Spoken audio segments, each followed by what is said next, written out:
ശരത്തിന്റെ നെറ്റി തട്ടി വീണ് പൊട്ടിയതാന്നൊന്നും ഞാൻ കരുതുന്നില്ല. അവന്റെ പരുങ്ങല് കണ്ടപ്പോ എനിക്കെന്തോ ഒരു കള്ളത്തരം മണത്തു. ഒന്നെങ്കിൽ അവനെ ഇവിടെ വന്ന് ആരോ തല്ലിയിട്ടുണ്ട്. അല്ല, അർഹതപ്പെട്ടതാ അത്. അതിപ്പോ എവിടെ നിന്നായാലും കിട്ടും. പക്ഷേ എനിക്കറിയേണ്ടത് എന്റെ നിത്യമോളാണോ അവനെ തല്ലിയതെന്ന. എന്തായാലും എന്റെ പ്രാർത്ഥന ആറ്റുകാലമ്മ കേട്ടു. എന്താ മോളെ? അച്ഛാ, ശരത്തിന് നിത്യമോള് തല്ലിന്നുള്ളത് അവന്റെ ഒരു മായക്കാഴ്ച ആവരുത്. അത് സത്യമാവണമെന്നാ ഞാൻ ആഗ്രഹിച്ചെ.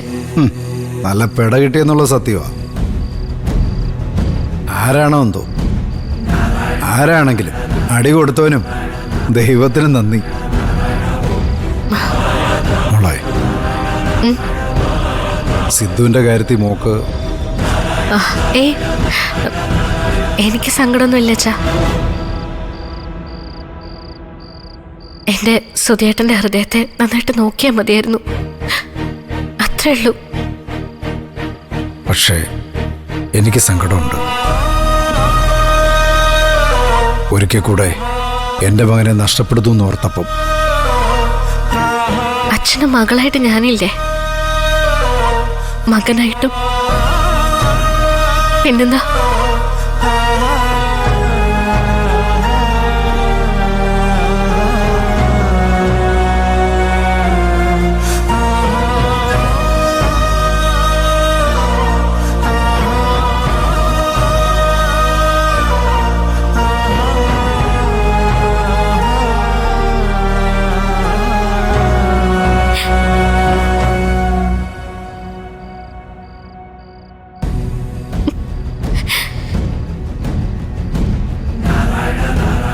മോളെ, എന്തെങ്കിലും ഒന്നും പറയാൻ ശ്രമിക്കണം കേട്ടോ.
എന്താ മോളെ?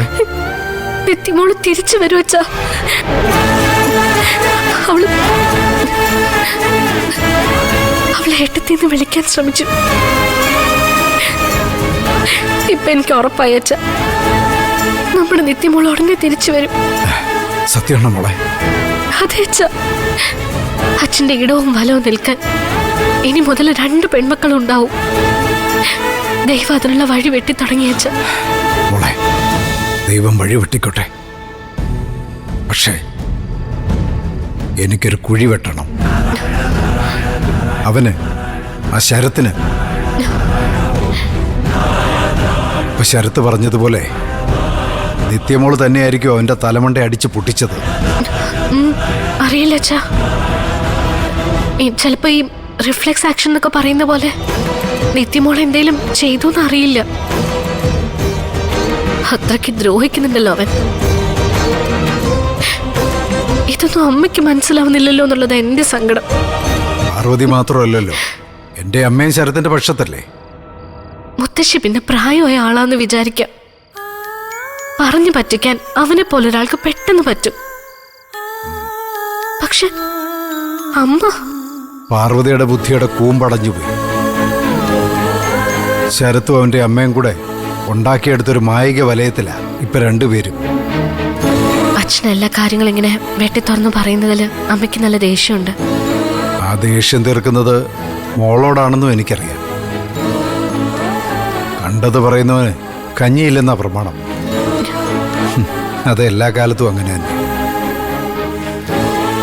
എന്റെ നിത്യമോൾ എണീക്കുന്നതോടെ ചെമ്പ് തെളിയുമല്ലോ.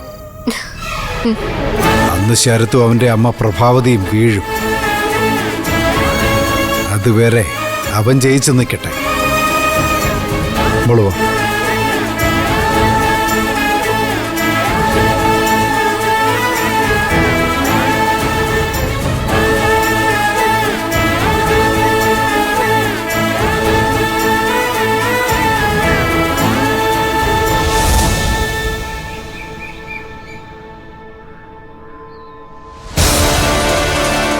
സത്യം പറയടാ, ഇന്നലെ എന്താ സംഭവിച്ചത്? അമ്മേ, ഞാൻ പറഞ്ഞില്ലേ, എനിക്കൊന്നും അങ്ങോട്ട് വ്യക്തമായിട്ട് ഓർക്കാൻ പറ്റുന്നില്ല. നിത്യ എന്നെ അടിച്ച പോലെ തോന്നിയത്, അതോ ഇനി തട്ടിമറിഞ്ഞ് വീണാന്നോന്ന് സംശയമുണ്ട്. കൊള്ളാം, നല്ല മറുപടി. നിന്നോട് ഞാൻ പലവട്ടം പറഞ്ഞിട്ടുണ്ട്, കള്ളു കുടിച്ച് ബോധം കെട്ട് നടക്കരുതെന്ന്. നമുക്കൊരു ലക്ഷ്യമുണ്ട്. അതിനു വേണ്ടിയാ നീ വാടകക്കാരനായി ഇവിടെ നിൽക്കുന്നത്, അല്ലാതെ കുടിച്ചു കൂത്താടി നടക്കാനല്ല. എനിക്കറിയാം അമ്മേ, നമ്മൾ പ്ലാൻ ചെയ്ത പോലെ തന്നെയല്ലേ ഇതുവരെ കാര്യങ്ങൾ നടന്നത്. ഇന്നലെ എനിക്കൊരു അബദ്ധം പറ്റി. ഒരു ധൈര്യത്തിന് വേണ്ടിയാ ഞാനൊരു ബിയർ കുടിച്ചത്. അതിങ്ങനാവുമെന്ന് ആര് കരുതി? ഒരു കാര്യത്തിന് ഇറങ്ങുമ്പോ മുന്നും പിന്നും ചിന്തിക്കണം. അവൻ ധൈര്യം സംഭരിക്കാൻ കുടിച്ചിരിക്കുന്നു. ഇപ്പൊ ധൈര്യം വന്നപ്പോ ബോധം പോയി. മലക്കടപ്പ് കിടക്കുന്ന ഒരു പെണ്ണിനെ പൂവ് നുള്ളുന്ന പോലെ ഇല്ലാതാക്കാന്ന് പറഞ്ഞു പോയവനാ ഇപ്പൊ തലയിൽ ബാൻഡേജ് ഒട്ടിച്ച് വന്ന് നിൽക്കുന്നത്. അമ്മ ഇങ്ങനെ വീണ്ടും വീണ്ടും എന്നെ കുറ്റപ്പെടുത്തിയിട്ട് വല്ല കാര്യമുണ്ടോ? ഇനി ഇങ്ങനെ ഉണ്ടാവത്തില്ല, അത് ഞാൻ ഉറപ്പ് തരാം. നല്ലൊരു അവസരം കളഞ്ഞു കുളിച്ചിട്ട് അടുത്ത പ്ലാനും ചോദിച്ചു നിൽക്കുന്നു നാണം കെട്ടവൻ. എന്റെ അമ്മേ, ഒരവസരം പോയാ ഈ ശരത്ത് 9 അവസരം ഉണ്ടാകും. ഓഹോ, എന്റെ നെറ്റിയിലൊരു മുറിവ് പറ്റിയിട്ടുണ്ടെങ്കിൽ അതിന്റെ കാരണം ഞാൻ തന്നെ കണ്ടുപിടിച്ചോളാം. അതിനുള്ള മറുപടി ഞാൻ കൊടുക്കും. എന്ത് മറുപടി? ആർക്ക് മറുപടി കൊടുക്കുന്ന നീ പറയുന്നേ? ഞാൻ ആ പെണ്ണിനെ കണ്ടിട്ടല്ലേ വരുന്നത്. കഴിഞ്ഞ പ്രാവശ്യത്തെക്കാൾ കുറച്ചുകൂടി ക്ഷീണമുള്ളതായിട്ടാണ് എനിക്ക് തോന്നുന്നത്. കൈക്കും കാലിനും ഒന്നും ഒരു ജീവനില്ലാത്ത പോലെ. അവക്ക് നിന്നെ തല്ലാൻ പോയിട്ട് കൈയൊന്ന് അനക്കാൻ പോലുള്ള ത്രാണിയില്ല. അതും ശരിയാ. എന്റെ നെറ്റി മുറിഞ്ഞു കഴിഞ്ഞ് ഞാൻ അവളുടെ കൈവിരൽ പിടിച്ച് തിരിച്ചൊക്കെ നോക്കിയതാ. ഒരു ഭാവഭേദവും ഇല്ലായിരുന്നു. അപ്പോ ഒന്നുകിൽ മറ്റാരും ആ സമയത്ത് അവിടെ വന്നിരുന്നു. ആ കിളവി തള്ളയായിരിക്കോ? ഏയ്, അവര് മസാല ദോശയെ മൂക്കും കുത്തി കിടക്കുമായിരുന്നു. അല്ലെങ്കിൽ തന്നെ എനിക്ക് നേരെ കയ്യാങ്കുള്ള ത്രാണിയൊന്നും അവർക്കില്ല.